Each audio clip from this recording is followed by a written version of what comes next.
താൽക്കാലിക VC നിയമനത്തിൽ Keralam supreme കോടതിയിൽ തടസ്സ ഹർജി ഫയൽ ചെയ്യും. ഗവർണർ സുപ്രീം കോടതിയെ സമീപിക്കാൻ തീരുമാനിച്ച സാഹചര്യത്തിലാണ് കേരളത്തിന്റെ നീക്കം.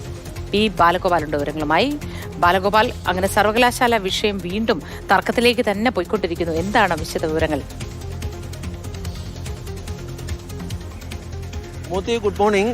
ഈ കേരളത്തിലെ സർവകലാശാലകളുടെ താൽക്കാലിക VC നിയമനം ഗവർണർ നടത്തുമ്പോൾ, ചാൻസലറായ ഗവർണർ നടത്തുമ്പോൾ അത് സർക്കാർ പട്ടികയിൽ നിന്നാകണമെന്നായിരുന്നു കേരള ഹൈക്കോടതിയുടെ ഉത്തരവ്. ഇതിൻ്റെ അടിസ്ഥാനത്തിൽ കേരളത്തിലെ ഡിജിറ്റൽ സർവകലാശാലയിലെയും സാങ്കേതിക സർവകലാശാലയുടെയും ഈ താൽക്കാലിക VCമാർക്ക് ഈ സ്ഥാനം നഷ്ടപ്പെടുന്ന ഒരു സാഹചര്യം ഉണ്ടായിരുന്നു.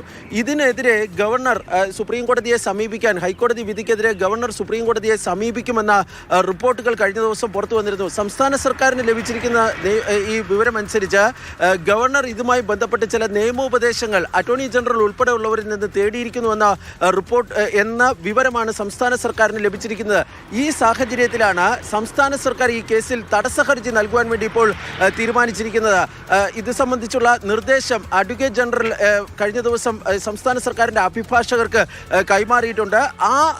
ഈ തടസ്സ ഹർജിയിൽ കേരളം ഉന്നയിക്കുന്ന ഏറ്റവും പ്രധാനപ്പെട്ട കാര്യം, ഹൈക്കോടതി ഉത്തരവിൽ സുപ്രീം കോടതി ഇടക്കാല ഉത്തരവോ മറ്റോ പുറപ്പെടുവിക്കുകയാണെങ്കിൽ അത് തങ്ങളുടെ വാദം കേട്ടതിന് ശേഷം മാത്രമേ ആകാവൂ എന്നാണ് സർക്കാർ വ്യക്തമാക്കുന്നത്. ഏതായാലും ഈ വിഷയം വീണ്ടും ഒരു വലിയ നിയമ പോരാട്ടത്തിലേക്ക് കടക്കുന്നു എന്നാണ് സംസ്ഥാനത്തിന്റെ ഈ നീക്കത്തിലൂടെ മനസ്സിലാകുന്ന ഒരു പ്രധാനപ്പെട്ട കാര്യം.